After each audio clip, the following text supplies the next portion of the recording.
Our Jewish siblings throughout the world are gathering to remember Passover. To remember that journey of liberation by sharing a meal, bitter herbs and lamb, unleavened bread. And tonight we gather to also remember that Passover. We gather alongside our Jewish siblings as they remember that Passover, that journey toward liberation. We remember that journey toward liberation. And we also remember another kind of Passover as well. Tonight at sundown begins our journey through the great 3 days, or also called the Paschal Triduum. Triduum means 3 days. And Paschal refers to Passover from the Hebrew, Pesach.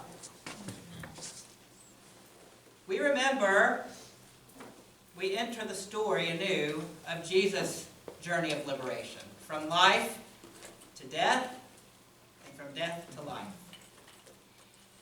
And we carry with us a remnant of that ancient Jewish way of understanding what it means to remember. So we often, when we say remember, we often think of that as a mental exercise, right? We're just mentally thinking back to a past event.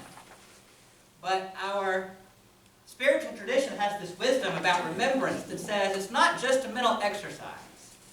That when we get together and enter these sacred stories and enact them anew, we participate in them anew. And we participate in the power that they unleash. So as we enter these 3 days, we enter this story of life to death and death to life, this journey of liberation. We are unleashing the power of liberation in a world that hungers for liberation. And so in doing so, we enter into a sacred time, these 3 days. Each service during these days is one whole unit. So we gather different times, but we observe one unit of time together, one sacred moment together. And so in keeping with that, there is no benediction at the end of tonight's service. There is no benediction at the end of tomorrow night's service. But as we end each of these services, tonight and tomorrow night, we will end in a spirit of silence, keeping in our hearts this story as we go back out into the world. That's sometimes kind of difficult because there's this intimacy that comes with silence. We don't have the words between us that we usually rely upon. And so as we exit, let us enter into that intimate moment together. Even those of us who stay to clean up, and everyone's invited to do that. Even those of us who stay to clean up, let us do that in silence. The past couple of years when we've done this, it's been this beautiful dance, this intimate dance of silence together as we clean up and depart.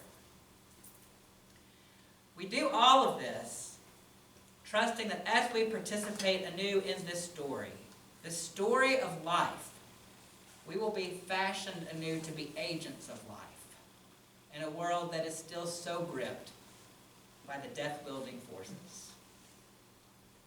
And I know several tables have talked about the mother lode, the mother bomb. What was it called? The mother bomb. Mother of all bombs that was dropped today. Talk about death-wielding forces. We gather trusting that there is a force of life that cannot be snuffed out by the power of death. And that force is shaping us into agents of life, even in the midst of death. So the hour has come. Soon, Jesus will depart from this world and return to the one who sent him.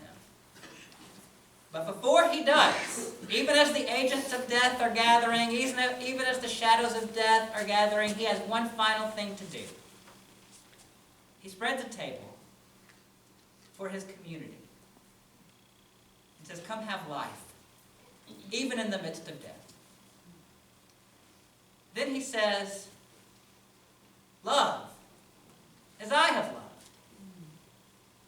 And then he offers us a sign of that love. And says, even as the forces of death are gathering, here's what you do. You come together and love. That's what we're here to do. So let us, with open hearts, listen for the word of love that comes to us in our story. Let us look for signs of that love embodied in our neighbors. And let us entrust ourselves to the God of love, even in a world still gripped by the powers